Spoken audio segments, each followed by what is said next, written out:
Hey everyone, this is Adam Elenbaas from Nightlight Astrology. Today we are going to take a look at your horoscopes for the month of March. There is a big Mercury retrograde happening this month, which is also the ruler of another eclipse that's taking place, this time a lunar eclipse in the sign of Virgo. So we're going to sort of look at those two houses today and track out some of the major developments along the Mercury retrograde timeline. It's a big part of the month of March for sure. And as always, I have the team with me today to break things down for you. So that's what we will be doing in just a second. But before we do that, remember to like and subscribe. Share your comments and reflections. It really helps us grow so much if you subscribe to the channel if you haven't yet. And you can find transcripts of any of these daily talks on the website. That's nightlightastrology.com. Head over to the website, go to the events page and click on in-person events. I want to remind you, if you are in the Minneapolis area, Friday night, March 6th, we are holding our spring equinox gathering.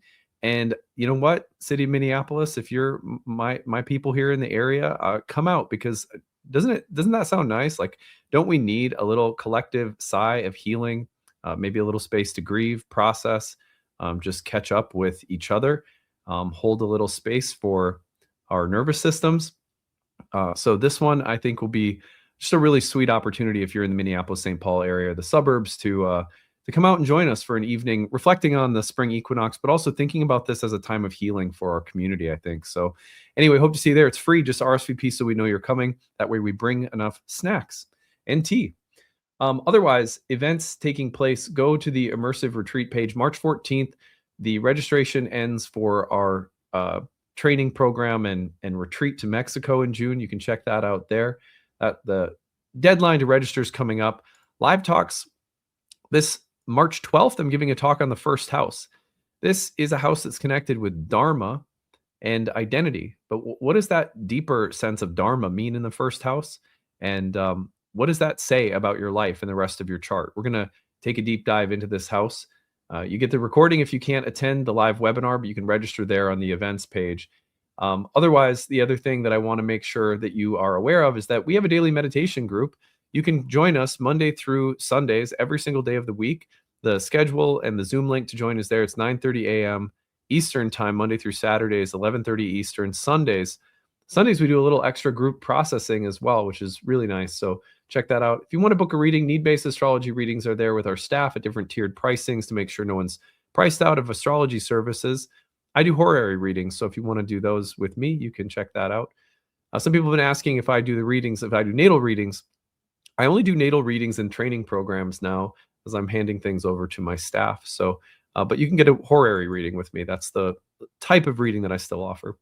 All right, well, on that note, I am very excited to break down your horoscopes for the month of March with the team. Let's bring everyone back. Kelsey, Emily, Mal, Q, welcome back. Hey, friends. Hey, y'all. So good to have you guys back. We're recording this, to be completely honest with everyone listening to this. We're recording this still in the midst of some of the most powerful transits of February. So we're just like, all right, well, love letter to our future selves who went through all the things we're about to go through still. So it's like, it's really interesting because we'll actually be looking at these horoscopes, really all of us, from the standpoint of having weathered an incredible start to 2026 in January and February. But the team has put together the agenda. I let them shape what we're going to talk about. I'll give a little input here or there. But this month, our focus is going to be on Mercury's retrograde. And I just want to show you this because the Mercury retrograde also rules a lunar eclipse. We're going to be talking about the Pisces Virgo axis in your charts. But let's just take a look at this so you have a feel for it.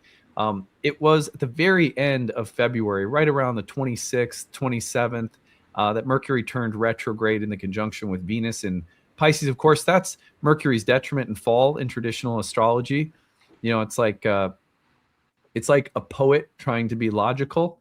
It's not illogical, but it's also not straight up rational. So it's an interesting space for Mercury. And starting this retrograde with elevated, romantic, and I think very artistic Venus, it feels very Shakespearean to me. It feels like a bard or a storytelling musician or something is on the mic with this Mercury retrograde. So that part of it, I think, is actually really interesting and kind of may cut against the grain of some of the normal Mercury debility talk, because this is a Mercury who may actually be quite eloquent and otherworldly and romantic and imaginative.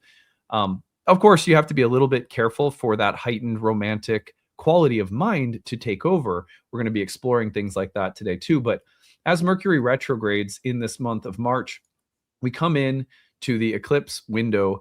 We're really going to be feeling it March 2nd, March 3rd, as the almost full moon approaches full, and we get a lunar eclipse in Virgo that's going to come through very early Tuesday, March 3rd.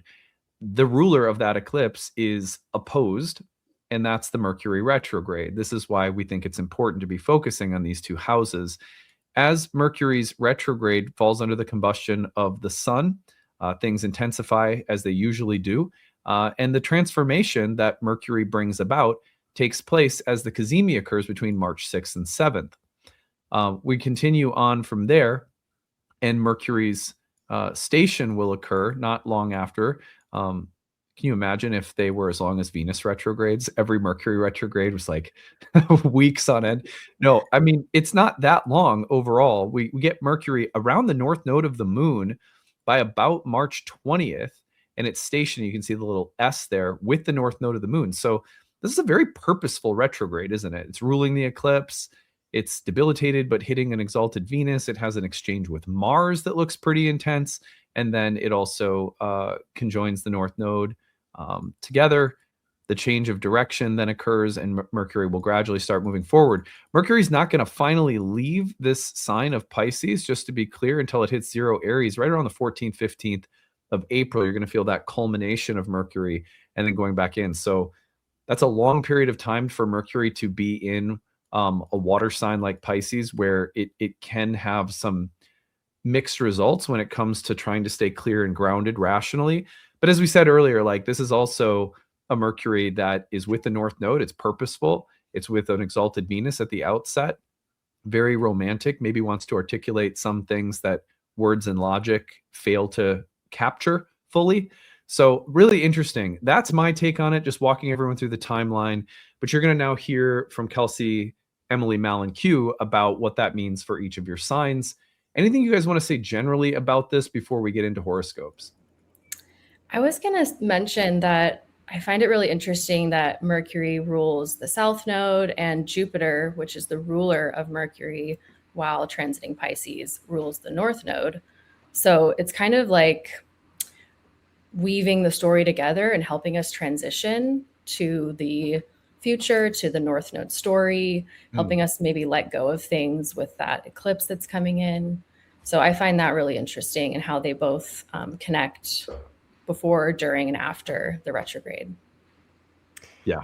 Yeah, I think this is like not your typical Mercury retrograde. It has a real kind of karmic or fated quality to it, because the connection to the north node, because it forms a trine to that Jupiter, its host.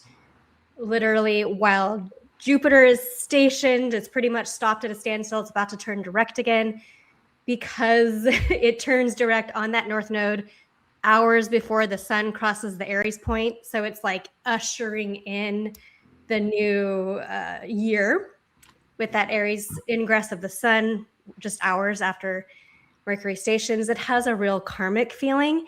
And I also think it's going to be a balm, because there's so much loud astrology out there that we're all living through right now, that this kind of like pause, a little bit slow down of the Mercury retrograde in Pisces, we might have the opportunity to process through memory, through music, through image, through synchronicity, all of these kind of nonlinear, illogical things might allow us to kind of sift through all that we have been experiencing in the last couple of months too.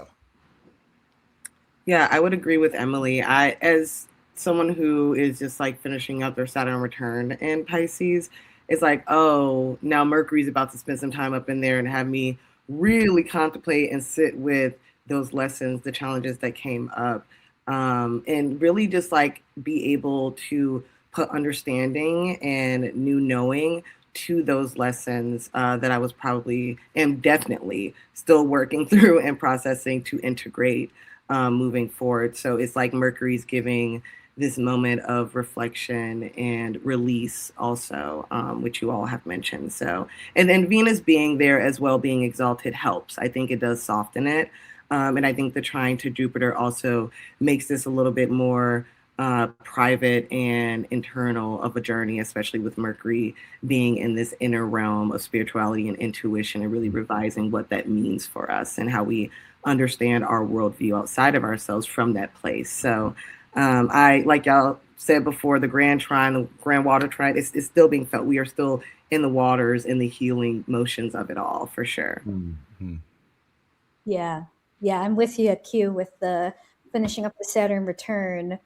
And I think you're so spot on with that. And just one small thing I'll say is there's a person, Mr. Rogers, who was ruled by a Mercury-Venus conjunction in Pisces. And his message was all about kindness and looking for the helpers and sort of teaching what is untangible, kind of like empathy and so I like thinking about him with this configuration, this Mercury-Venus conjunction, or the Mercury-Venus influence over the Mercury retrograde. It kind of gives me hope for so much political tumult that can happen with Neptune-Saturn conjunction. We have that maybe support in the background in a weird way from Mercury and Venus together in Pisces. I love that. Yeah, another thing that I forgot to mention that you guys are making me think of is, actually, you guys mentioned this in our meeting off camera before we started, and I failed to mention it, which is that one very interesting thing that's happening basically at the time of the Cazimi transition is that Mercury's host is Jupiter. So all of these Piscean planets are being hosted by Jupiter, who's turning direct in this process. The change of exalted Jupiter into direct motion means that a process of revision, possibly a process where, like I think of Jupiter retrograde almost like when we host, we take turns, and my wife's family takes turns hosting holiday events like Easter or whatever. So Christmas, Thanksgiving. And when I think about the aunties, my wife's aunts that all come over there, and then there's this influx of people, and they're all like, as a team, they're like Jupiter and Cancer, but they're back on their heels. They're like serving people, hosting people, making food, taking care of the kids, making sure.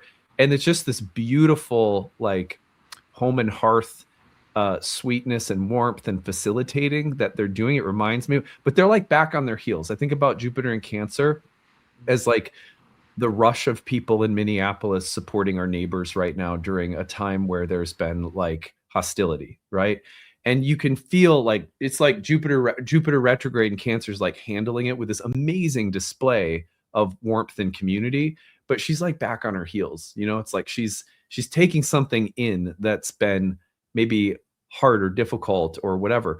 What I like about the retrograde period is, like, when I think about at the end of the night, typically me and one of my wife's uncles and some of my cousins, we get out our guitars and we play, and everything's done. And like all of the women who have been cooking or just doing so much work to serve everyone in that space, like they all relax. We're all sitting around, we're all singing songs. Like, it's my favorite time.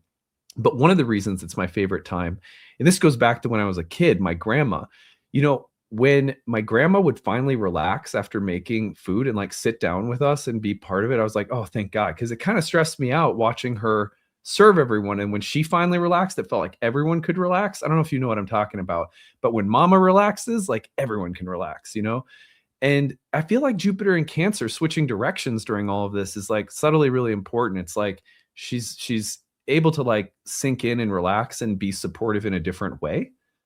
Same support, but different, coming from a place that's maybe not as much like on her heels in the retrograde. And it's so interesting to me that this Mercury retrograde will capture that trine to Jupiter as she's turning direct. So that's something you guys had mentioned previously. And if any of those images are helpful, then good. Okay. By the way, am I alone? Is that like, can anyone relate to that? I know there's moms like Emily, you're a mom too. So Yeah, No, absolutely. definitely feel that. Yeah, no, I get it. It's just like, hey, yo, sit down for a moment because I'm tense. I'm real tense. Like, love you, but like, mama, please. Yeah. Yeah. it's so funny because right at this Kazemi will be hosting our meeting. And I literally thought, hey, you know what? Like after this surge that we experienced in Minneapolis, St. Paul, like, won't it be good to just like sit down as a community and like kind of have a metaphorical group hug? You know what I mean? Yeah. So anyway, we'll see. But it's cool to actually look at the astrology and be like, oh yeah, that's like neatly lined up with that moment. So it's a lot going on in Pisces, and I think that what you'll hopefully find today is that we have a take that's a little deeper than just like, okay, you've got an eclipse in your Virgo house. Like, let's look at what's happening here a little bit with a little bit more nuance. So I appreciate the care you guys put into it. But let's get rolling.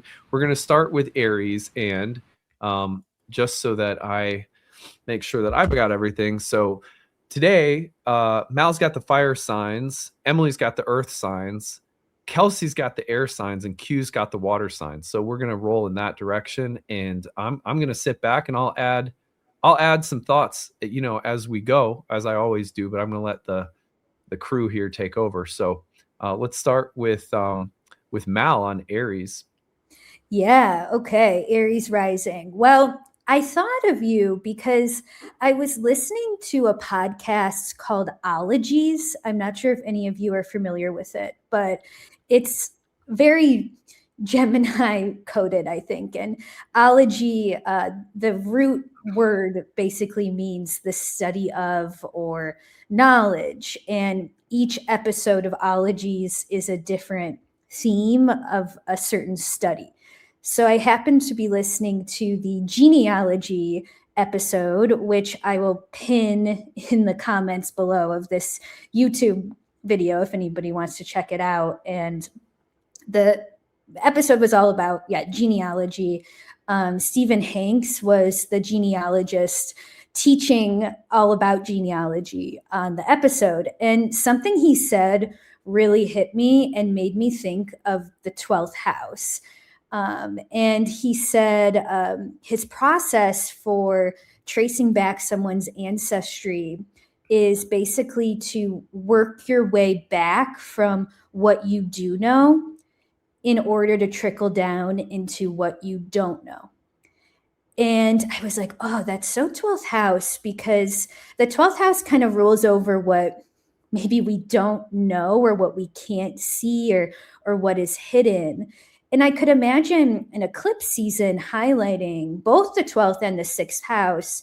Maybe there's a little bit of an overwhelming feeling at times of not knowing, or maybe there's a little bit of a feeling of being lost or not necessarily knowing the next move on something. And I find like when I personally get really amped up about not knowing the next move, sometimes it can become an unhealthy obsession that doesn't help anything. And I'm going back to what this genealogist said on this podcast: work your way back from what you do know and then get to what you don't know. I mean, how many of us solve our problems like that? By default, it's actually the opposite. Oftentimes we start with, oh my God, I don't know what to do. I'm so lost. But what would it be like to start with what you do know to be true about yourself?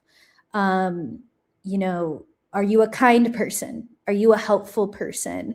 Do you have a specific talent or gift? Do you have a passion that you can't imagine your life without?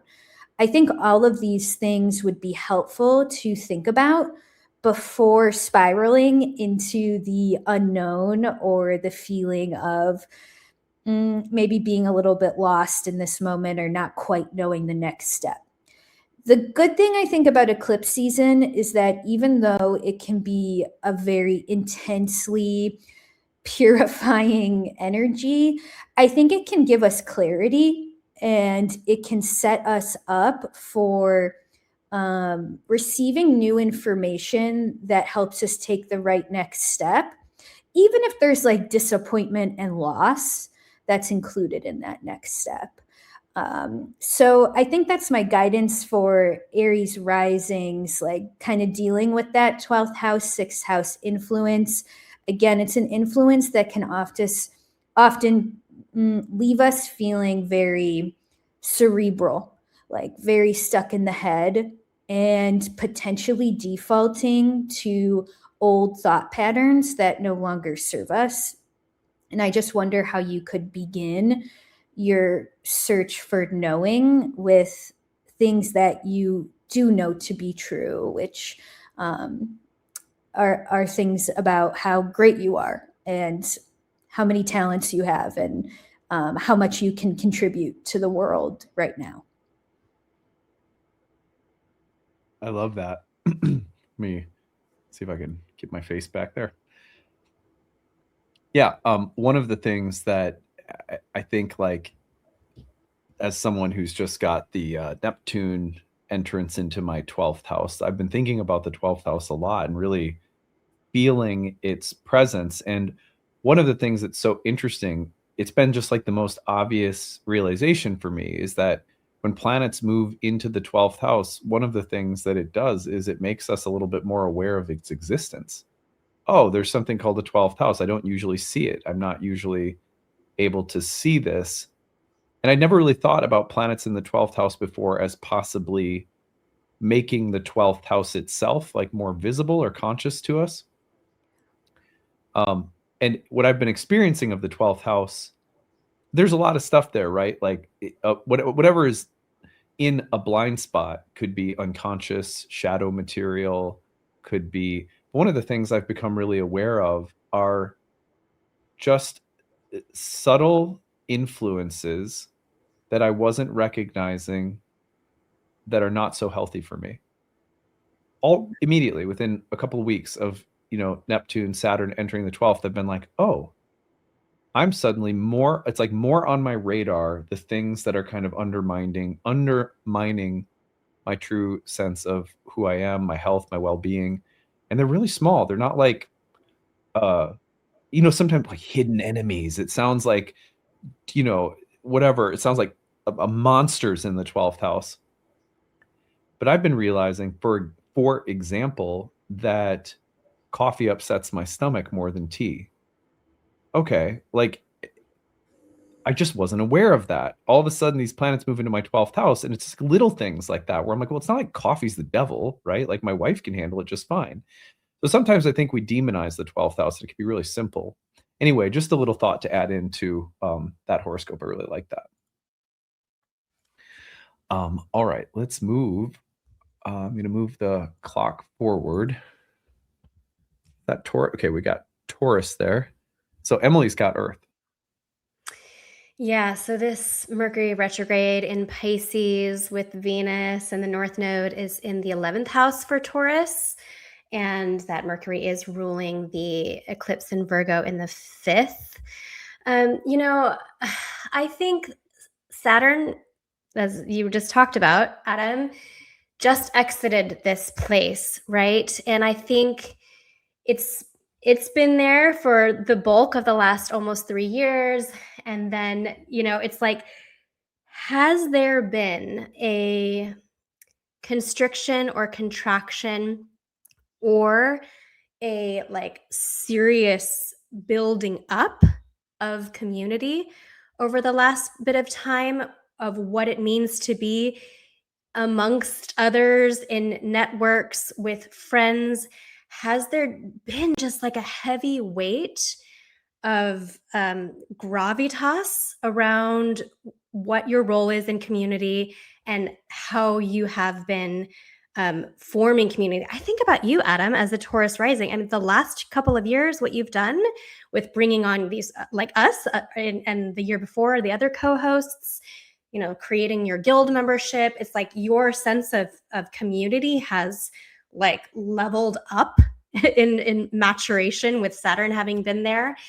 And I wonder, since the South Node, has been passing through Virgo in the 5th, for the last year, what that emphasis on community, whether that's been either positive, the positive building of something, or challenging in feeling contraction in community, what that has said about your joy. Are you losing some joy? Are you losing some sense of personal joy in this emphasis on the collective or community, friends, or kind of your biggest dreams for what the future can hold? And so I think this opportunity with Mercury going retrograde, slowing us down, possibly through all of the, stereotypical Mercury retrograde things, you might be forced to slow down and delay because you've got, travel problems due to weather, or you've got something that's happening, a dishwasher springs a leak, like you might be forced to slow down, which could be irritating and annoying. But I think it will offer the opportunity, as I said earlier, to kind of reflect and begin to process through and really, really feel and remember what the last few years has been like in the building or the contraction or the reordering with seriousness, with gravity, your sense of community and what that has done, for your sense of joy and personal expression with the eclipse in the 5th house.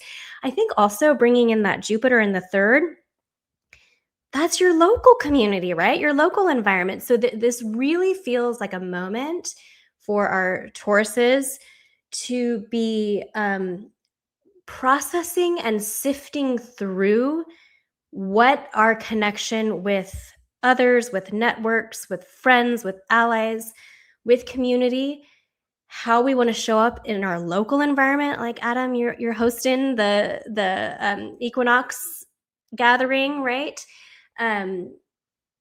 How we want to show up in community, but not at the expense of our own personal joy and self-expression. And that's what I think that Virgo eclipse in the 5th might be bringing up, because it's a south node eclipse, it's a full moon eclipse, is like, okay, can I still find joy and self-expression? Like, does there need to be a pendulum swing a little bit? Do we need to come back? Have I been focused too much on that outward sense of community, and have I lost my own sense of joy? And so I think this eclipse being ruled by that Mercury retrograde, that's like seeing glimmers and synchronicities and images and memory and song that's bringing things up for you, really is going to offer the opportunity to refine what brings you joy and recommit to that. That's what I got for our Tauruses out there. Love that. Yeah, that felt really relevant. And yeah, it's really interesting that you mentioned the culmination of Saturn there, and how a lot of the more serious, a lot of what I've thought about is what responsibility do I have as an astrologer for the fostering of healthy community through the success of my platform. That was like a constant question while Saturn was in my 11th over several years, which led to this. It led to the community gatherings, the daily meditation as it was culminating, a lot of things. And I think one of the things I'm anticipating is that these structures they go through revisions, and they go through, different iterations and different seasons. And it very well could be a time for Tauruses in general to be looking at the balance between creative fulfillment and group or social participation. So I love that emphasis. That feels right on for me, as I know during this month I'll be we go on vacation when my kids hit spring break. It's like our yearly family trip.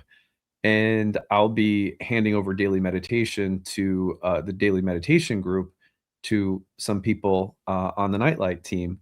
And I need to set up some structures in place, like a forum discussion for the daily meditation group. All of that's going to be coming through in March, right? So I can already anticipate like these little community shifts and dynamics and containers also sometimes are just being built out when things like this happen. So yeah, this is so exciting though. I'm excited for all of us Tauruses out there. Let's move forward. Thank you, Emily. Let's move forward to Kelsey, who's going to take air. Let me shift some things around. Yeah, okay. Gemini rising, sorry. Yes. So for Gemini rising, this Mercury retrograde is in your 10th house of reputation and public image. It's involving your ascendant ruler, Mercury. So Mercury also rules your 4th house, where we're having the lunar eclipse, and that's private life. So I feel that this could be very personal and intimate, although it's happening in such a visible area in your chart. You could be really reassessing your public image, what do you want to be known for, and learning more about yourself through the process, showing up and really searching for more emotional satisfaction in what you do in the world. Like you've been mentioning, all of you, about just the heaviness of Saturn. I think Saturn and Neptune having just left this house and Mercury's retrograde kind of as the last thread to this overall story, really processing what leadership means to you and facilitating a greater sense of trust in your ability to take on responsibilities. Certain dreams may have dissolved or may have been challenging to actualize. So now Mercury is offering you some chances to kind of reimagine what happens next. And it's important to slow down in this process, to reconnect with your inner authority and take a sacred pause as you become kind of like a conduit for information. I mean, the lunar eclipse in the 4th, you could be really noticing some new things coming into your awareness about who you are at the roots and how that connects with how you show up publicly. And I think Mercury in Pisces can sometimes be about deception and distraction. So if we reframe this as a tool for you, this could be about reflecting on the ways that you've deceived yourself about what you're capable of achieving, and maybe needing to kind of evoke certain emotions, like telling yourself something is true before it actually is, so that you can create sensory resonance and build upon that feeling and, bring it into the material world. So what images are you visualizing for yourself to embody publicly? And maybe which are you letting go of? I think this is a process of how you express yourself and revisiting certain goals from the past and letting them inspire you. Something's really taking shape here, integrating what Saturn has taught you about boundaries and leadership. So you could be literally finding your voice with Mercury retrograde here, finding the words, finding the plans and the ideas to convey something that you really want to share. And through maybe a change in vocation, you could be reflecting on who you are without a certain title from the past. Mercury ruling the lunar eclipse in the 4th, you're really composting something at the roots and allowing this to be kind of like fertilizer for a new path to unfold in your 10th house. Maybe old patterns around what feels safe, conditioning around what success looks like to you, or what it should look like, really ending certain emotional cycles. And I think it's really okay and recommended to take your time during this process so that you can come to a deeper sense of conscious awareness about what changes are really happening here, and really leaning into the wisdom of Jupiter, the host of this retrograde, stationing direct in the middle of the month, really to provide you with some emotional support and guidance. And with Jupiter ruling your 7th house, I could see maybe there are some business partnerships or mentors, relationships in your public life that are helping to shape this Piscean vision that you have. And I am thinking back to the Mercury opposition with Jupiter back in January, where collaboration and entanglements with others versus your personal security, there may have been some tension. So I think maybe this month, the Jupiter trine with Mercury could be opening up new possibilities for you, where there may be greater support from clients, partners, other people that help improve your sense of financial security, but also emotional security in showing up publicly. It's really dissolving the shoulds of career and letting you dream a bit more. And this is where in preparing, I thought of this clip of David Lynch that I saw recently. He's like really pissed off trying to communicate that he feels rushed in the creative process. And he's like, we never get any time to experiment. We never get time to go dreamy. And so I was thinking about that for Gemini risings, just coming to the understanding that you actually want to be able to experiment and follow a new path and take some calculated risks to break free from the way you used to show up publicly. And as it is kind of a nebulous time of Pisces season where we're moving through transitions, I think it's important to let yourself experiment and go dreamy. Any potential challenges could be lack of self-confidence, self-doubt, miscommunications can happen. But I do think that there's some help from Jupiter in that trine. And what I was thinking in managing the axis with Virgo and Pisces here is just helping you facilitate conversations with people in your private life about how you want to show up differently and grow out of maybe expectations that have been placed on you, or expectations from parents or people in your private life, and just finding that balance between your public and private life, I think, is important this month. Nice. Yeah. One thing I would think about too would just be the way that a shifting external reality, sometimes things start changing externally and we don't immediately see the way that those changes have been preceded by the deep inner private sphere of thoughts and feelings that we've been having. You know, it's like, I hate my job. God, I'm really sick of it. You think that for a couple of months, all of a sudden something changes at work and you're not recognizing the connection. Not that one necessarily causes the other, but that what you feel about things in the private sphere of life is often tied to changes that happen in the public sphere of life, or the work sphere of life. So maybe there's some interesting connections that could be made, things that you deal with at work that suddenly are able to understand or see the impact of personally or privately. Oh, it's making me feel this way. Just another way of thinking about it, I guess. Thank you. That was really nice. Really appreciate that. I'm going to move Q up, and we're going to move this to Cancer rising, and I'm going to draw the connection here between the third house lunar eclipse and everything happening in Pisces in the ninth.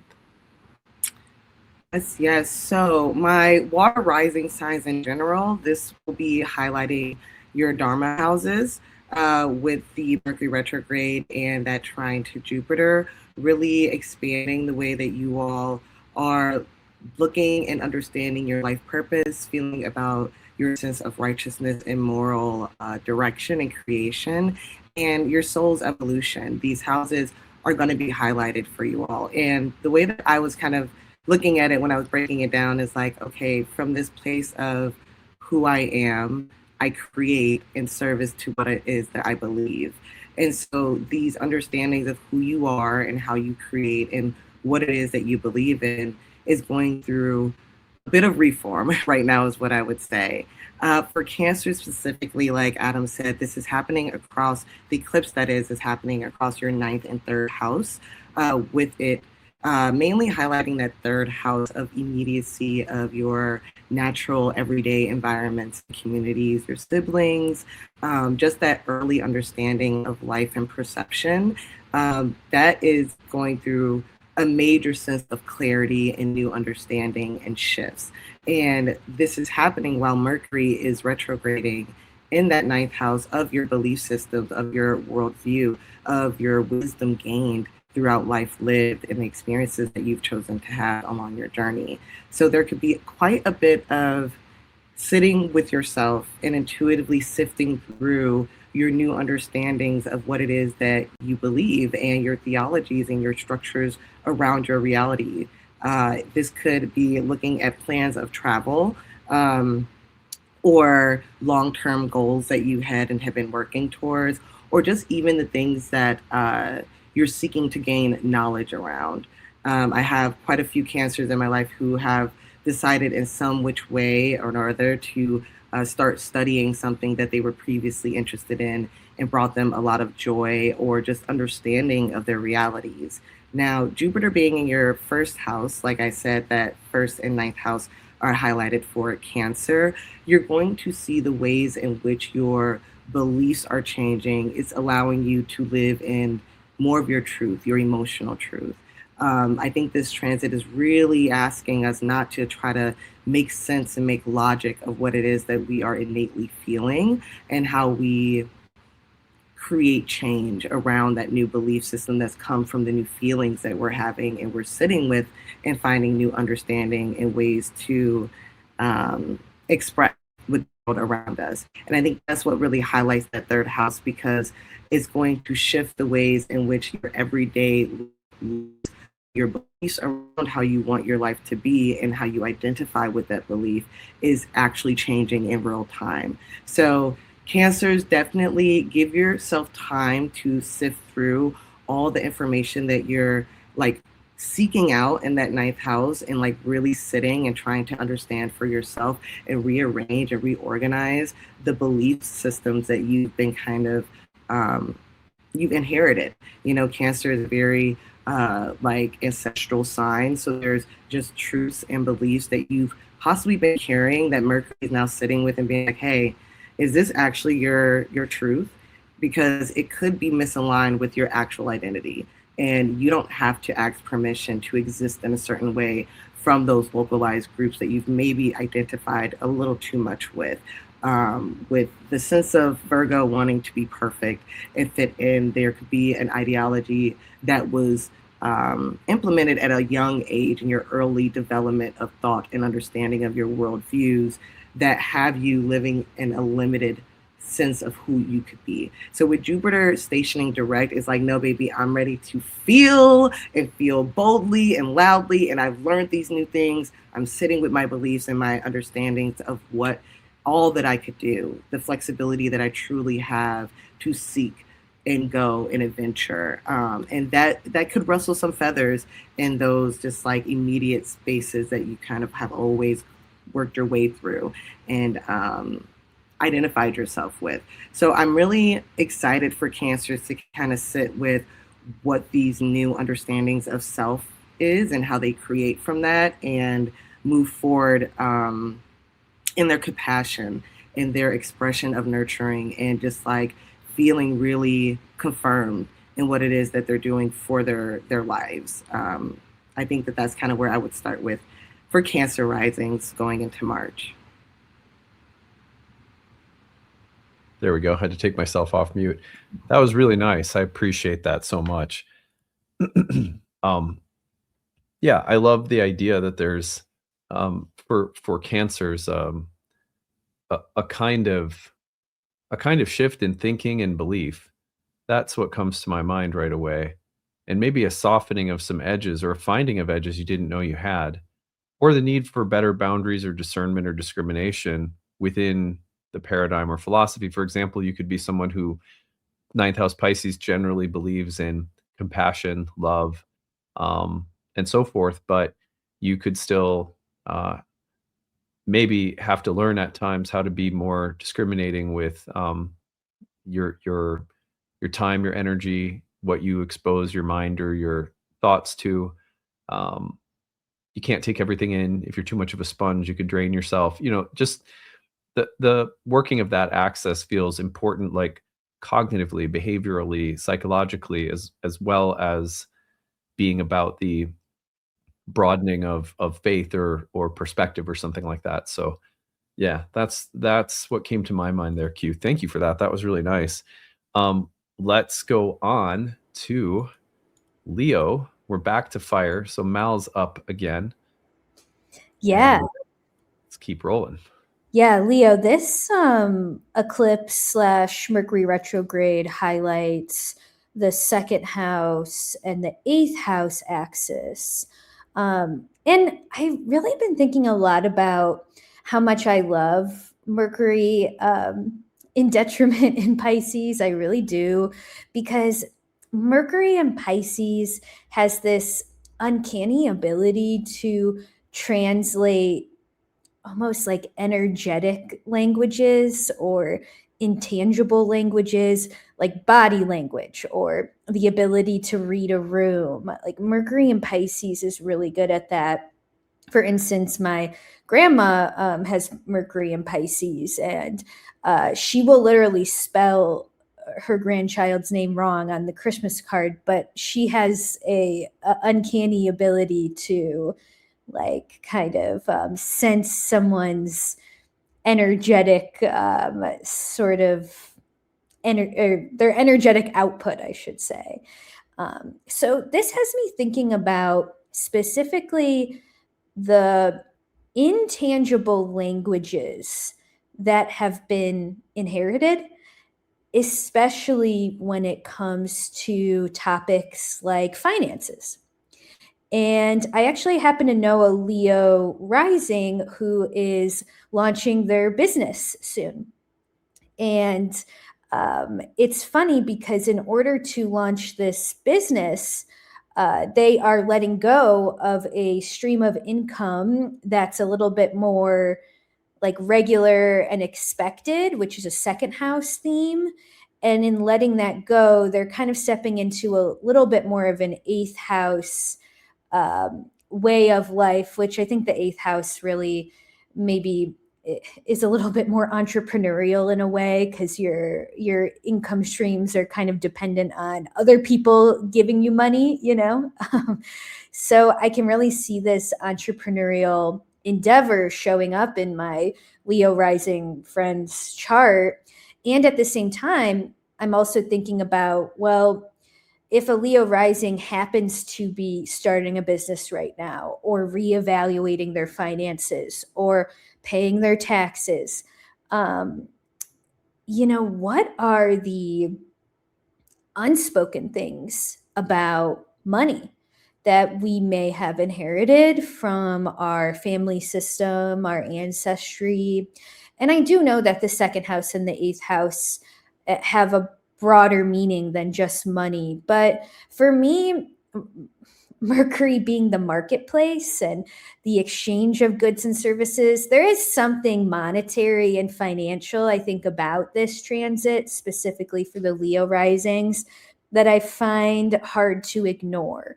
So it might be a good time to bring this topic to maybe a therapeutic space or a journal about the inherited narratives when it comes to receiving money and abundance. How did your parents view money? How did your grandparents deal with that topic? Even if you make 10 times more than your parents or grandparents, I think that those attitudes often creep their way into our lives in ways that we can't even see. One more thing I'll add is that Mercury, being the planet of communication, sitting in the eighth house, this is coming from someone who has natally Mercury in their eighth house. Oftentimes, you're tasked with saying something that someone doesn't want to hear. You know, you're tasked with speaking to subjects that people don't typically want to speak about so loudly, like taxes, loans, insurance, debt, sex, you know, things that kind of can be topics of shame collectively. I'm thinking about how Mercury in the eighth house might be able to speak to shame and thus transmute it in the process. It's a little bit like our secrets make us sick, kind of that saying. So I wonder what you're able to verbalize, even though I guess Mercury in Pisces is a little bit more nonverbal on the nonverbal side. I'm even thinking, how are you able to speak to something or write about something? You don't even have to actually literally speak it, but write about it, make art about it, make a song about it. How are you able to transmute something that isn't usually spoken about, especially if it's pertaining to what has been inherited when it comes to financial attitudes, if that makes any sense. I love that. Really, you just knocked it out of the park with your description of the eighth house. That was fantastic. I'm going to remember a few of those things that you talked about: collective shame, that places where we might feel that secrets make us sick. I mean, that was good. That was a good one. Let's see here. So the only thing I'll add, I had a student recently ask a question and said, why is it in the Hellenistic astrology and Indian astrology, there's so much written about the family in the second house? He said, well, if you think about it from the perspective of the Purushartas, which are these 4 areas of life, it's an Arta house, and it's the Arta house that most directly sustains and supports the native, their body, their health, their literal beingness. So food, second house, money, resources, the clothing on your back, the shelter, the ability to provide those things is shown by the second. But our earliest container for survival and material dependence is our family. So in Indian astrology, the family's early, the kind of environmental conditions of material support are often shown by the second house. What was present in that environment, not just materially, but psychically, karmically. But it mostly feeds into the physical dependence and support of the environment. But anyway, I just wonder for Leos if a lunar eclipse in this house to me could suggest that a form of dependence in the family is changing. This could be about changing karmic ancestral patterns with respect to self-sufficiency and dependency that maybe have their roots somehow in the family. And that strikes me as an eighth house, potentially also an eighth house kind of negotiation. Where are those invisible threads of karmic contracts and the invisible writing of those contracts in our lives that often become more visible during second eighth house eclipses. So yeah, I'll just add those little thoughts in. Thank you, Mal. That was fantastic. Let's go to Virgo rising. Emily's got earth signs. We're going to move her up. It's like, what was that? Was it Hollywood Squares? I don't know, the game show. I'm thinking of a game show. Yeah. No, that was awesome. My sweet son, who will be 13 in May, is a Leo rising, and I just was like, even though he obviously is not earning income right now, but it really resonated. So thank you for that. That was great. Okay, Virgo. So Virgos, an eclipse in your first house, right? Ruled by Mercury retrograde in your 7th. When I was thinking about this, the phrase that I kept thinking about was like, you know what? You might have to ask somebody to hold your hair back, your metaphorical hair back this month. And I don't mean like Virgos or everyone's going to get a stomach bug, right? Like that's possible. But I mean, like symbolically, you might be at a point where you have to surrender to asking for help.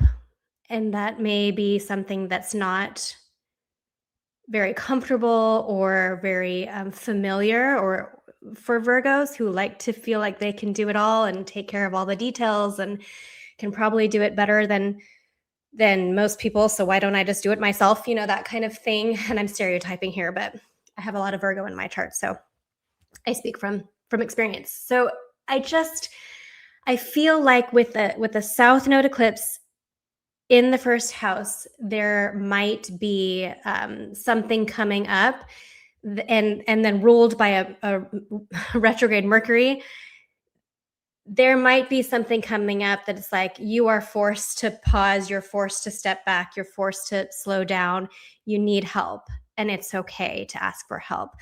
Conversely, of course, you might be the one who's holding your partner's hair back. This could be something that's going on for a partner across this first 7th axis, that maybe there's you're witnessing an important person, partner, business partner, good friend, lover, any of those things, you're witnessing them having to sift through recent experiences, them having to like process through it, image, all of these, through music, through poetry, all of these things, synchronicities, something that they have been going through.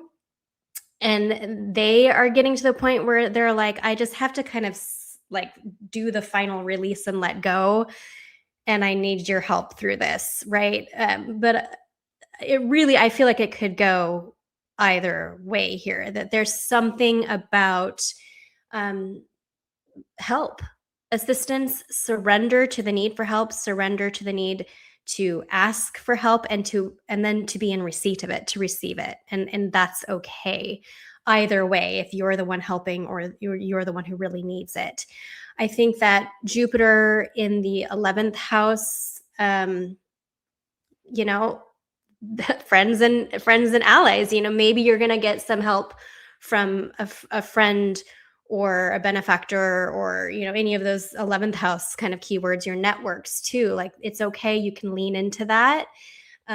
Jupiter itself will have just been retrograde and is turning direct during this month, and so Jupiter has been doing this process of kind of the healing work. As Adam was saying, back on the heels, and now Jupiter is going to be able to step forward in your 11th house too. So I think this month in general just feels like a time to really be processing, sifting through how you need help, even like, and there might be some ugliness, right? There might be some like, someone is having to witness me in my like worst moments. Like, I think about my best friends from college who's like, they've seen it all, right? They've seen me do all of the things, right? And it's okay. That's okay. It's okay. Sometimes we just need to go there, or we need to hold space for someone else who needs to go there. And that's okay. That's the main thing I'm thinking of for Virgos. I know that sounds kind of scary and harsh, but you've got this. You've got this. And also, I think really look to after that Mercury station on the 20th on the North Node for some clarity to be coming in. Like, if you allow yourself during the first couple weeks of this retrograde and the first couple weeks of the month to really just like surrender, let it go, like ask for the help, receive the help. I think there's some real beautiful clarity that has the potential to come in around how to move forward. And like, once, it's like once you clean out the closet, right? You have room again. You can start bringing in new things. So this feels like it's okay. Let that all go, receive the help. And then you can start building something going forward. Thanks, Emily. Yeah, there's a lot taking place in the 7th house. It's interesting to me because the lunar eclipse in the 1st house, along with the 7th house dynamic, obviously speaks to things like progression of your sense of self and identity in and through things that are changing in relationships. And that's like very textbook. But one thing that stands out to me is that I'm really, for whatever reason, Jupiter was really standing out to me in the 11th. And I kept thinking, well, sometimes there's this thread that's being connected in our lives through our relationships to specific people that are acting like some kind of barometer for where we want our lives to go in some bigger sense. Let me give you an example so it's clear. I remember meeting someone when I was, must have been my late 30s. I'm forgetting my age. This is like happening. I'm forgetting my age. Anyways, like my late 30s. And it was right before we closed our yoga studio. And Ashley and I met someone, and this person, in the way that they lived their lives and in the interaction we had with them, kind of gently showed us a different possibility that didn't include living with a brick and mortar yoga studio that we ran in addition to all of our herbal and astrological programs. And it was just sort of like a different, slightly easier, more laid back, work from home, just focus on our online offerings kind of mode of doing our professional life. But it came through a meaningful encounter we had with a person who had a different vibe than we had, and whose example and whose friendship opened up a different possibility for us of being in the world. And I'm getting that same kind of storyline in my head when I'm looking at this right now. Like what does another person, or what do your relationships hold out to you right now as a different possible way of participating in life in a bigger sense, in a more holistic sense? Like how do you define happiness as you are someone who interacts with the social world? Maybe that looks different because of something that's shifting in your relationships. I mean, something as radical as like, oh, maybe I'm going to move to another part of the world, right? Like, because you meet someone and then all of a sudden you're in a totally different culture and that shifts your priorities. That would be a really like super exaggerated version of it. I'm looking at Uranus culminating in the 9th house right now, for example. But it's that kind of thing where it's like, I wonder what encounters in relationships are reshaping goals and priorities, dreams, or visions for life. Okay, that's my 2 cents. Thank you, Emily. That was great. I'm going to move Kelsey up to the top of our musical chairs. And let's see here. Let me move the chart to Libra. All right. Hey, Libra rising. So this Mercury retrograde is highlighting some revisions in your 6th house, the place of work, labor, health, all that good stuff. And it's ruling over the lunar eclipse in your 12th.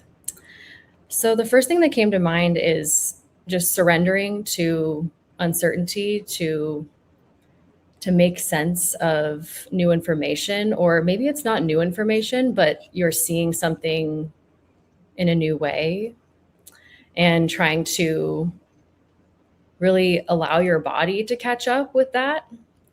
I think this would be a great time to get quiet and contemplative about your day-to-day routines, and a theme of what feels like devotion and what feels like sacrifice that you may not have the capacity for, and just adjusting accordingly over the retrograde and just finding some internal motivation to make those changes that would support your capacity to handle what's the most important to you and to stay focused. The host Jupiter in Cancer is at the top of your sky in the 10th house. So you could be doing some deeper processing on how you can refine your daily commitments to align with something larger, that an image that you want to step into as Jupiter stations direct this month. Really processing the impact of Saturn-Neptune's time, having spent years in this area of your life, and just really applying what you've learned about escapism and reflecting how you've really matured here in terms of responsibility. And I'm also thinking about Mercury ruling over your 9th house of beliefs and knowledge. So there could be some important perspective shifts with this lunar eclipse in the 12th and integrating wisdom quietly in March. Maybe something needs to be unlearned first so that you can make room for what's arriving to your awareness and growing in importance to you.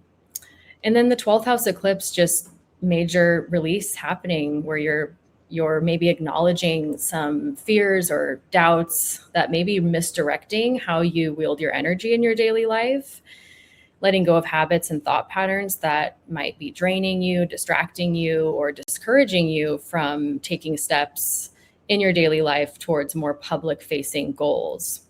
So just surrendering to that wisdom that's coming through the emotional body really comes up here for me, for Libra risings. And ultimately, you want to have a sense of emotional resonance with the decisions and commitments that you make. So some classic Mercury retrograde experiences could be miscommunications with people you work with, or revising health protocols. I have a friend that's going through some health testing, so she might be like going back over tests or making sense of data now that Neptune is gone. Yay for you guys. and seeking maybe a second opinion from health practitioners, advisors, or maybe looking towards an alternative healer for your health this month. Therapy would be great as well. It always is, but especially now. And yeah, with the 6th house, 12th house axis activated, I think there's a very deeply emotional, spiritual, mental push to develop your discernment and use your emotional intelligence to acknowledge how smaller habits or rituals or thought patterns that may be even unconscious initially, how they're affecting your energy reserve or your beliefs about what's possible.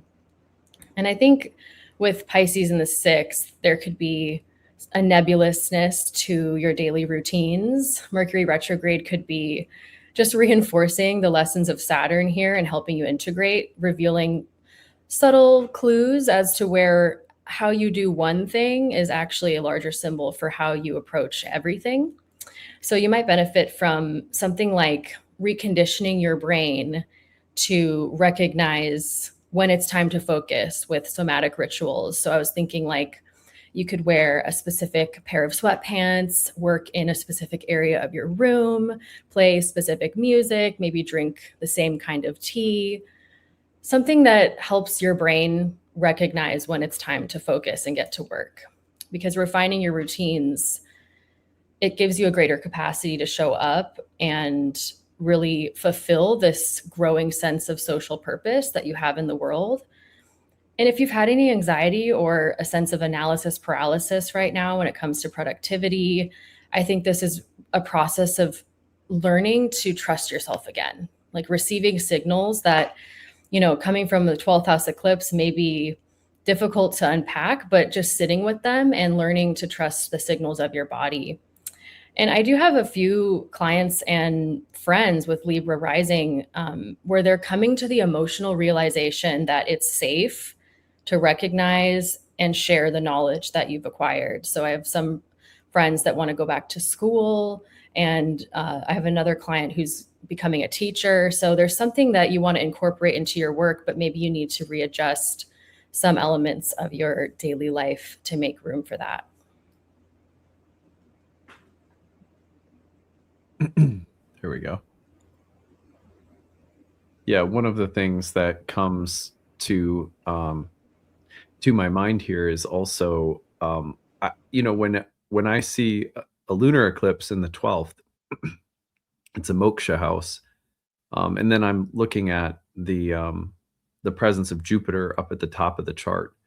I really do wonder about things that involve mothers.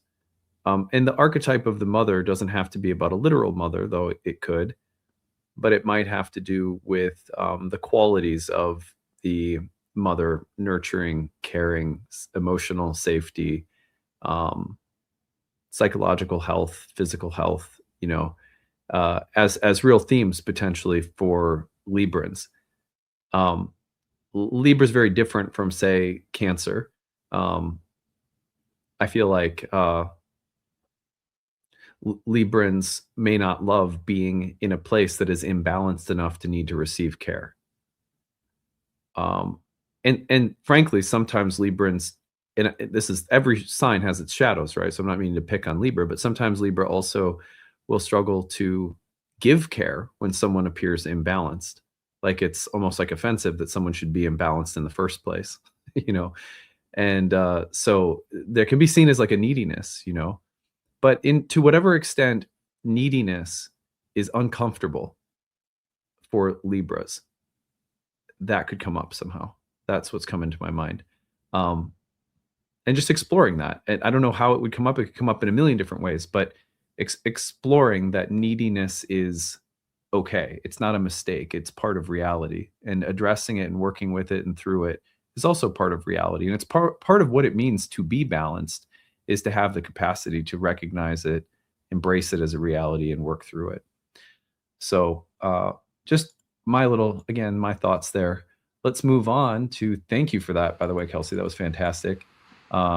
Q's got water. Let's hear about Scorpio. Ooh, yes. So Scorpio, we are looking at your 5th and 11th house, and also your 9th house.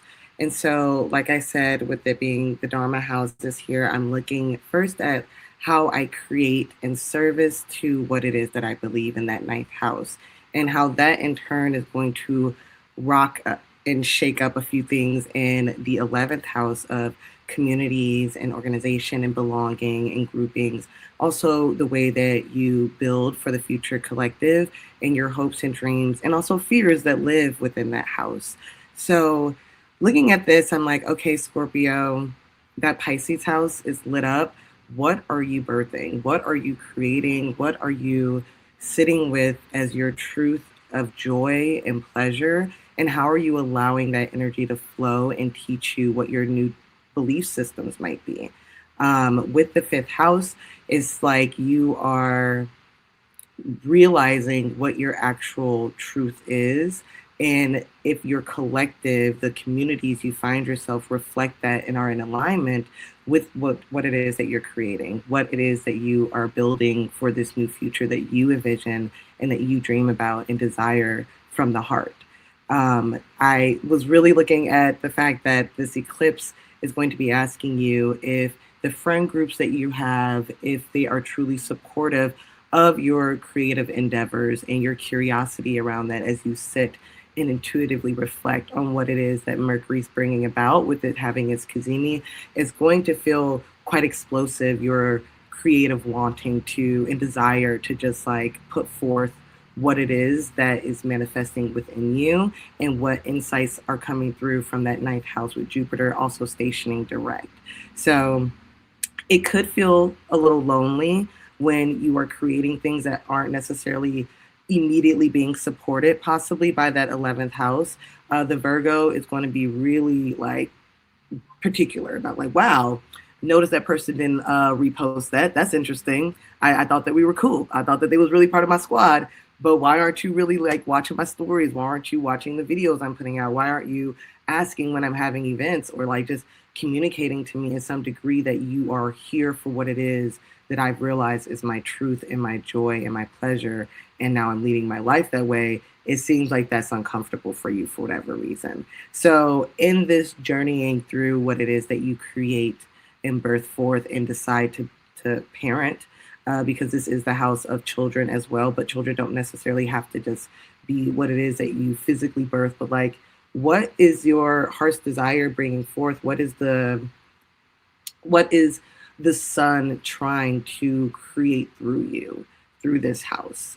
Because this is like, that's what the sun has, this sole purpose, and is like, baby, through your joy and expression of that courageously, boldly, fearlessly, you can change the realities and the communities that you are a part of. The world building can really expand with Jupiter having this like compassion and like ability to create containers, right, of care and nurturance and mothering, right? So I do see that Scorpios could be diving deep into their pleasures, and it's going to be scary. The fifth house does require a level of fearlessness because there's a lot of risk taking when you are unashamedly showing up as who you are, the true essence of what brings you joy and contentment and pleasure in life. You could be deciding to flirt, you know what I'm saying? Get your romanticism on during this time. Do so fearlessly, consciously, you know, feel it all out because it is all intuition and nothing super duper clear during this time. But to reflect on what play feels like. What happens when you allow yourself to play, and like who's there to play with you? I think that those are questions that come up during this journey with these transits. And then what type of wisdom do you gain from these experiences that you are literally creating from that fifth house? I'm really excited to see what growth Scorpios kind of step into as far as like expressing their true authentic self and allowing for what is not supportive in the circles and the groups that they find themselves around currently to kind of fall away. Like we said, there's a lot of release with these transits. Water is all about, you know, be like water, allow things to flow, or like, you know, be like water on a duck's back, just fall off, you know, just roll off it. You know, there's nothing sticking to you while you explore this creation and what it is that you're birthing. It could be messy. It could be a little embarrassing, Scorpio. It could be emotional. Allow yourself to kind of cry through these realizations of new self trajectory, and understanding that like not everyone and everything that you've birthed and cared for and loved and nurtured can come with you on this new journey and path that you are finding yourself on during these transits. But I think that is going to be so like it's going to feel free. You're going to feel unshackled by the end of it when you work your way through and you really figure out like I'm creating and allowing my joy to be my spiritual teacher and rebuild the world that I know can exist when I put the work and dedication and devotion behind it. And which, Scorpios can be devoted and loyal to something once they really, dig into it. So it's not going to be a problem once you get rolling into it. But that beginning part is going to feel, like I said, lonely, clarifying, but then liberating. Okay. Y'all got this. Yeah. Yeah. One thing that comes to my mind is that there may be sometimes certain friendships have to be let go of, or certain, the sense of social or the kind of validation we seek from others in the world, whether that's the kind of car you drive or the kind of clothes you wear or the kind of people you hope your kids will hang out with. A lot of social conditioning in the 11th house could be up for review for Scorpios right now. That's the main thing that comes to my mind. And it could be happening as you're also exploring what it means to belong in a much deeper way with the Dharma of the 9th. And also like personal creative considerations. So I see this as potentially a really nice moment for kind of like karmic feedback about what is the best, healthiest form of social belonging, social validation, things like that. Okay. We're going to move along now to Sagittarius. Mal is back up. Yeah. Okay, Sagittarius. This is a big one for you because I think when eclipses happen in our angular houses, I think it can really hit us hard. And we've got the 4th house of the home and the 10th house of the public life being highlighted. And I'm thinking about how perhaps overwhelming the public life has maybe felt for a while, and maybe you feel particularly pulled to answer to certain obligations, whether it's at work or your boss is very demanding or whatever it is. I think we all have those external obligations that we feel pressure to fulfill. But I also am looking at such a big emphasis on the 4th house of the home. And maybe there are certain situations where the external world is pulling on us. And at the same time, we need to protect our sanctuary as much as we can, because without our sanctuary, we are actually left without any place to reboot, recharge, process through anything. And we're also left without a place to really be with ourselves. And I keep using this word sanctuary because it came to me looking at such a 4th house emphasis. And I was like, what does sanctuary really mean? Like, what is it? Where does it come from? And it actually comes from the Latin root sanctus, which translates to holy. So at its root, sanctuary means a holy place, but it can also mean a nature reserve or the act of taking refuge or seeking safety from persecution or danger. So I'm getting this sense of like reconnecting with your sanctuary inside of your home is really necessary, especially if you have felt very pulled into the external world lately. I'm also thinking about how the broom is a tool of spell work used by many witches.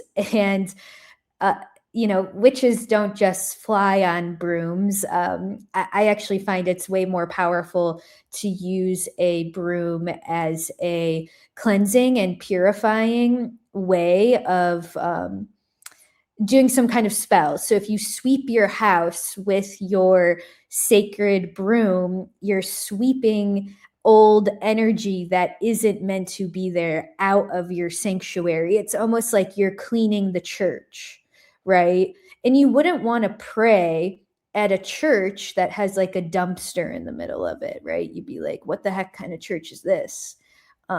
Just like you wouldn't want to go home to a dumpster fire, right? So if there's a particular like room or pile of clothes or something, I'm speaking from personal experience.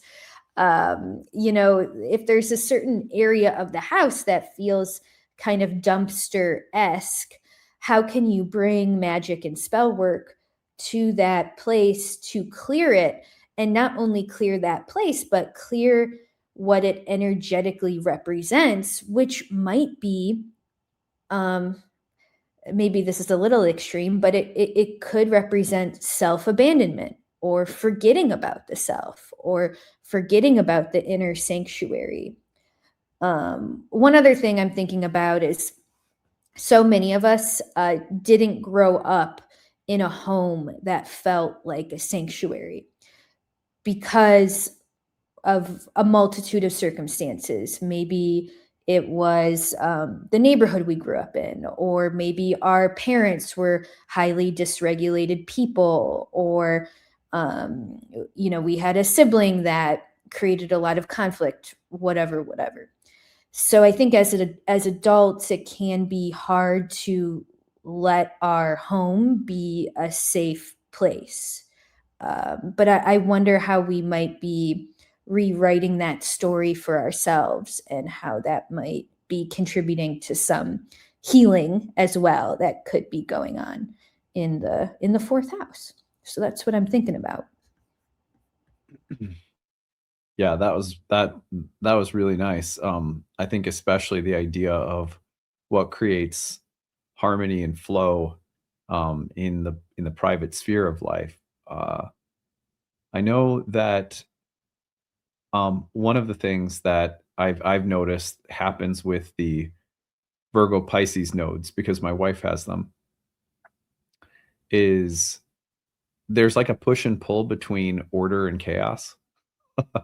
And I would call it, the chaos is Pisces, but it's a very flowy, magical kind of chaos. So, but it sometimes struggles to, I don't know, just like I can walk into my wife's office and it can feel like a bomb of a zillion unfinished activities have taken place, and they're all very creative and all very interesting and all very purposeful. They're all very meaningful, in other words. But it's also like, Mary Poppins needs to get in this place, and bust out her magic where everything puts itself away. So I'm just wondering about that sense of like bringing some measure of organization, and then a flow, and like what is there more of a need? Is there a need for more of one than the other? If you, for example, I think of Sages. If you have a home office space and you're a Sag right now, is the situation like I said, or are you preventing yourself from getting into creative flows because you tend to try to control everything, and then it's like you can't ever just fully get into a stream of a flow consciousness or whatever to do something creative, because you have to micromanage too many things, and any distraction and loss of control is so irritating that you never let go enough to really deeply release something creative. So anyway, but that tension is coming to my mind right now around work and home. Okay, thank you, Mal. That was awesome. I feel seen. Yeah, my workspace needs to be cleaned, y'all. Dang. Okay. I hear you. I like giving my wife crap because my office is usually pretty organized, But the other thing that's true is that my wife is just a nicer person than I am. So, so, so we have things to learn from each other.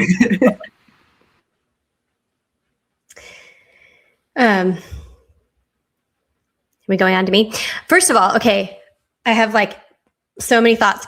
The song, there was a song coming up for me while you were speaking, Mel. If you go to Florence and the Machine, their most recent album, the song Perfume and Milk, there's a couple of lyrics in there. One, she says, miracles are often inconvenient and prayer is a spell. So I just wanted to share that because when you were talking about the broom, I was like, oh, that song just popped into my head.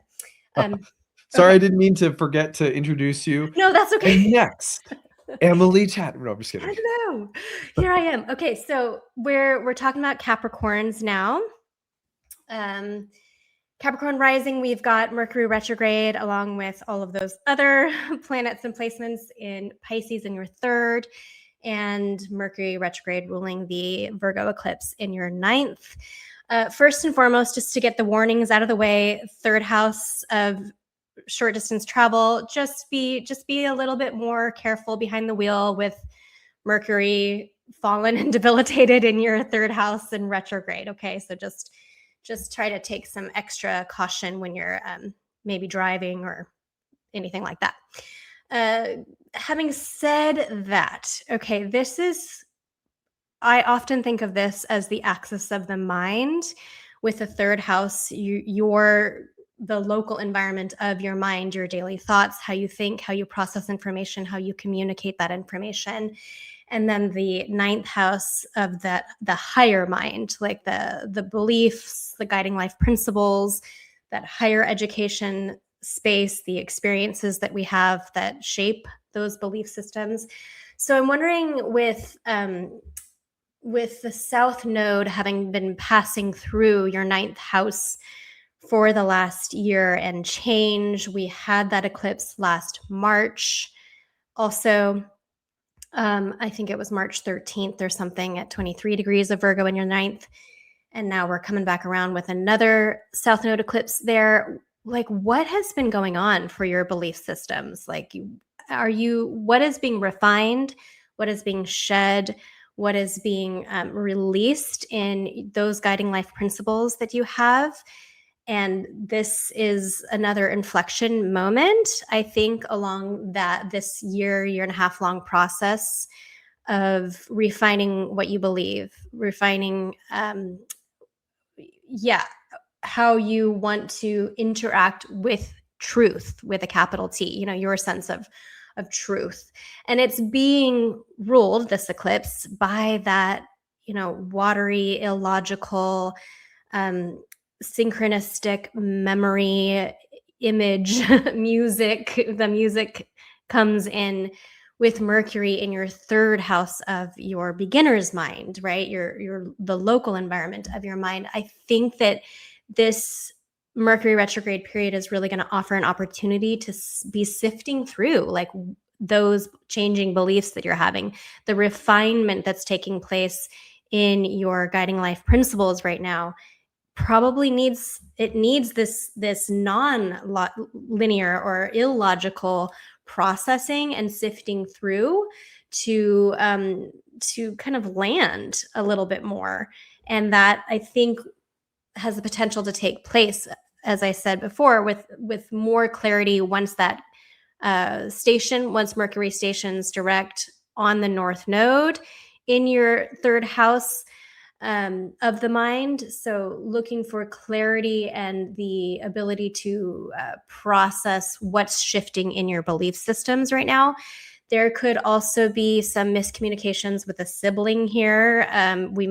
Or a neighbor. There might be some little tiffs going on in these 3 weeks while Mercury is retrograde with siblings, neighbors, I don't know, any of those things. There could be miscommunication. So look for that. But how is that then informing what you believe? If you're having some kind of miscommunication, is that like triggering a little flag of of something to do with what you believe in a bigger picture. Like, oh, am I not communicating myself well because I'm not yet clear what's motivating where I'm coming from? I'm not making a lot of sense right now, but so look for clarity coming in later in the month around what you're believing, what's changing for you in your guiding life principles.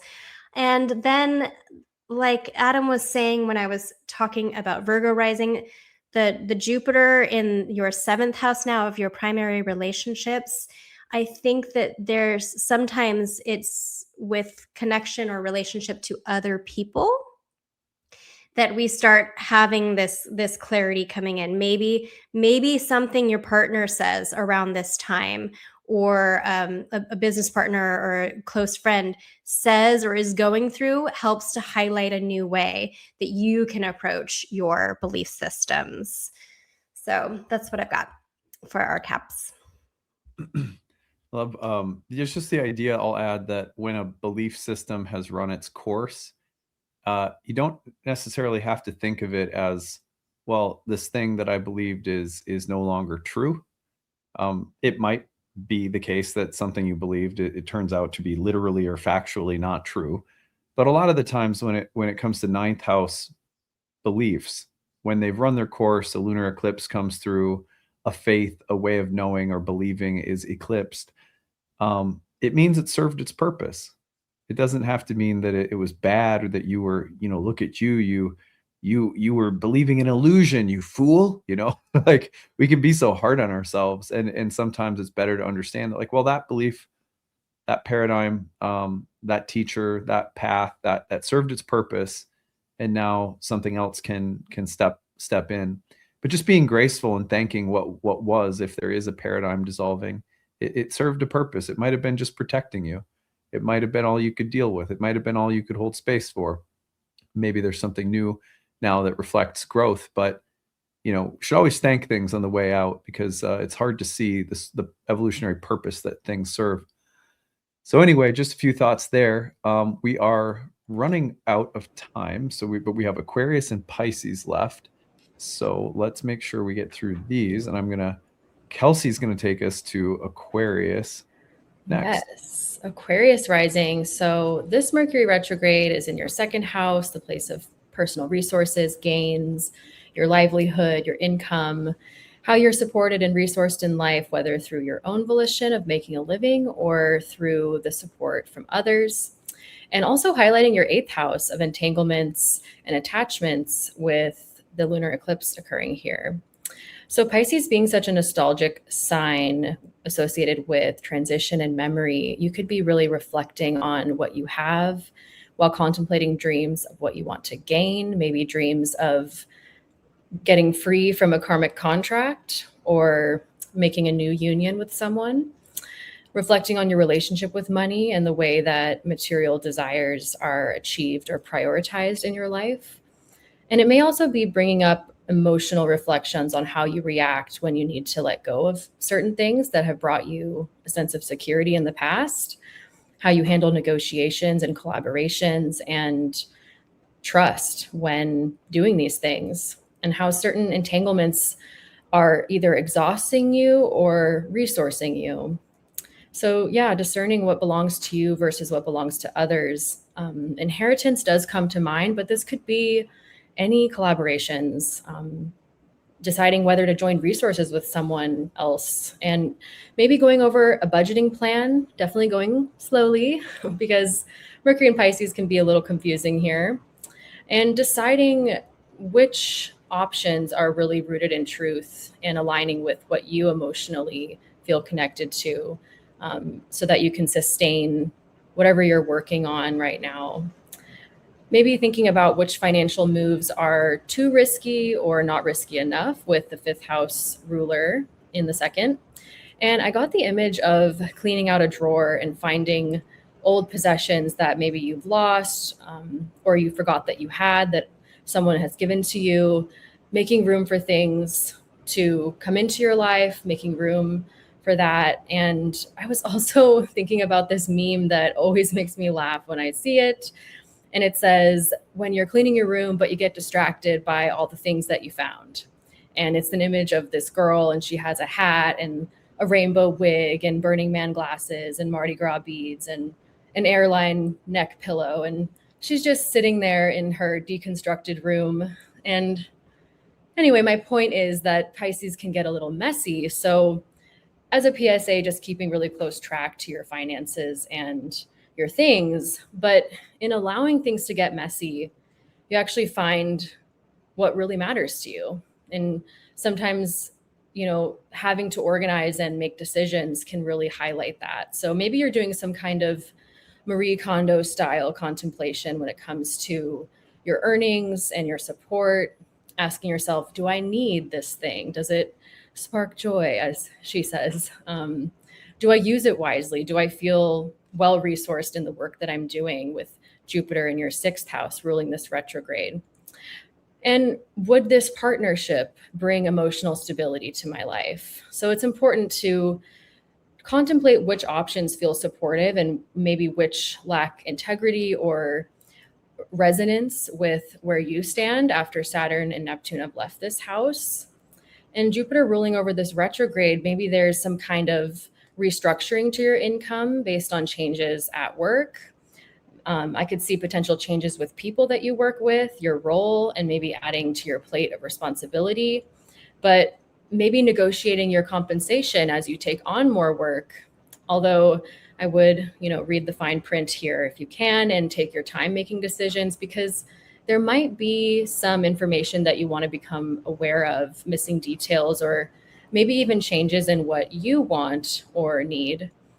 And I was also thinking about, with the 8th house eclipse, just any entanglements or attachments that you have that need to be resolved so that you feel more free to support yourself.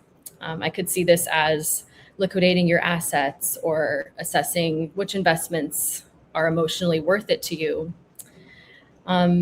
Also thinking about rhythm when it comes to your duties and responsibilities of service, and really listening to the emotional wisdom of your body as useful data. Thinking of which things that you feel devoted towards that can help you feel a bit more connected to the work that you're doing. And really highlighting which groups and communities also feel resonating with you, because Jupiter does rule the 11th house for you. So maybe there's some kind of shift in your community at work and how that's affecting your sense of stability and the building of your livelihood.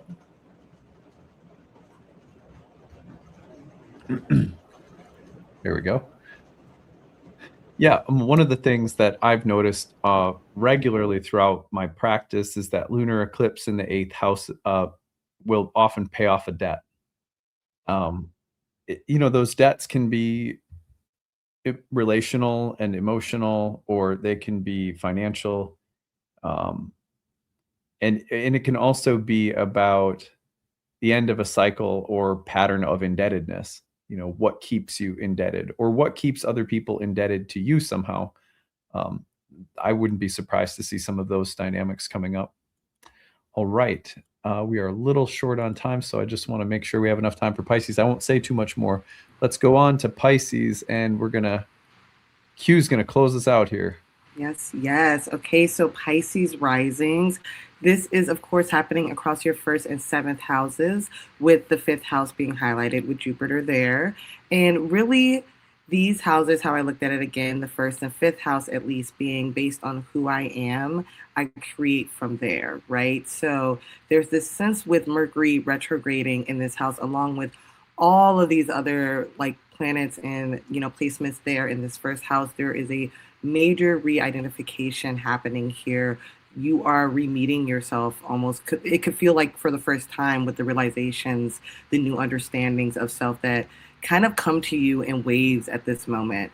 Your voice, your body language, your way of thinking, literally just like an identity revision that is happening with this Mercury retrograde, going through its multiple trines with Jupiter at that, right? So right now, Jupiter being in your 5th house is really wanting to expand the way that you create. Your joy wants to grow. Your the way that you express from the heart wants to be more open and true to who the essence of who you actually are, in real time, becoming into that. And that could, again, ruffle some feathers in that 7th house where Virgo is sitting and meticulously making like sense of what's happening, if there's balance here, if there's understanding and communication here, if there is nurturance and healing here that's happening. So if you're feeling like you are having all of these almost like epiphany like moments with the self, allow yourself to really sit with that as more and more information washes over you and comes into clarity, since so much of this is going to be intuitive feeling of who you now are and how you want to express yourself and how you want to create from this new knowing of self. It could be that you're realizing in real time what you've been quite tolerant of. The 7th house shows where we can be tolerant of others and things outside of ourselves and kind of be complacent and negotiable and trying to seek harmony at the expense of the self. And so you could be realizing that you're turning that faucet off, and that could be upsetting to some of the relationships that you're in. You could also find that some people really have been waiting for you to kind of step into this new sense of self and really want to support you and provide for you the things that you will need to flourish in this new understanding of self and what you create from this place. A lot of the Pisces that I know personally, I have just been really excited about some of their creative projects that they've gone back into to explore, and how they're allowing themselves the time to really sit with what it means to be emotional and share from this place of emotionality that can be really relatable to the community, right? Because Cancer is a very communal sign. So what they're realizing is that they are bringing in more like-mindedness and energy that is harmonious to their true sense of self, that is supportive of the new relationships that they're creating. So really allow yourself to be revised during this moment, be creative and explorative in your sense of like what it is you desire and how that is stemmed directly from who it is that you actually are, and allowing whatever realities to kind of fall into place and figure itself out as a puzzle. Virgo is very good at like placing things exactly where they belong. As more clarity comes to us as Mercury works its way through Mercury retrograde, allow for the pieces to kind of fall into place and not pressure yourself too much to like fix and do and make sense of, because Mercury in Pisces in retrograde is just going to be very difficult to do. So the best you can do is like express yourself creatively. Like Mal said, you can write it out. Letters might be really great as a form of communication during this time, or like sending a song to those who you are in relationship with, like, hey baby, I can't really tell you how I feel, but this song somehow encapsulates that, so I'm just going to send that over to you. You sit with that and then let me know how you feel from there. Just getting creative in the ways that you are expressing yourself and just realizing yourself in real time, I think is going to be really important for Pisces here. But I'm just like so excited. I've seen a lot of Pisces content where they have just been really truthful about their journey and their experiences, and it's helped me connect with them in such an emotional, more empathetic way that I really enjoyed seeing them kind of step into and allowing for us to join them in that. So be courageous in your exploration, and then the creativity that comes from that, knowing that who's standing at the end is exactly what you actually need because it's been distilled and it's going to work out for you. Fantastic. Thank you. Yeah, I'll just add that I would think about obviously cycles that have some history behind them, closing or reaching a point of resolution around relationships or intimacy. And also maybe questions about purity and impurity, what feels like pure and sort of healthy or wholesome, and also letting go of things that might be puritanical. Questions about intimacy and sexuality where there's been repression. Maybe something needs to open and feel freer. So some of those things came to my mind as well. But anyhow, we'll leave there because we are at our time limit for the day. Hey, thank you, all of you guys, so much for being such a great panel and doing such great work for everyone. I know everyone really appreciates it. I want to tell everybody briefly where they can find you. So let me just get into that really quick. Kelsey is at Metanova Girl on Instagram. You can find Kelsey's good work there and at astrologyrx.com. That's where you can book readings, follow her content. Anything you want to add, Kelsey? That's it. And I'm really excited for just all this Pisces stuff to move forward. And yeah, that should be really nice to get through. Mm-hmm. Yeah. Let's go to Emily. EmilyTatimer.com is where you can book a reading, see what Emily's up to. Instagram is at Emily T Astrology. Am I missing anything, Emily? YouTube is at Emily T Astrology as well. Yeah. Okay. Come on Perfect. over there. So, I'm getting closer to my first 100 subscribers. So yay. get me there, guys. Yeah, that's awesome. And it is like, it is, I'll have a banner next time. So for sure. But at Emily T Astrology on YouTube as well. Yes. Thank you. Mal is at _Mallory Hasty on Instagram. And that's where they can find a link through your Instagram to everything you do, right? Yes, everything's there. And I'll just quickly shout out that Q and I made a podcast / YouTube video on my YouTube channel all about the Saturn return in Pisces, like kind of retrospective forecast. So you happen to have just gone through a Saturn return, tune into that. Or even if you don't have Saturn in Pisces, you'll probably still resonate a little bit with the retrospective forecasts too. Nice. And what is your YouTube channel? Just, I know it's, go ahead. Yeah, it's Mallory Hasty Astrology, and it should be linked in the show notes, I think. Yeah. And it's through your Instagram as well. Yes. Okay. And then Q is at Sensual Noir on Instagram. And then that's where people click on your profile in the bio. There's links to all of your like booking and stuff like that, right? Yes, of course. Anything you want to add? I would say that outside of checking out that video with Mal, if you are in the Minneapolis area, definitely check out the Walker's Wellness Center event that I'll be a part of February 26th. So head on over to the Walker website to see how you can be a part of that. I'll be talking about how to get in tune with your fifth house, that creative aspect of our natal chart.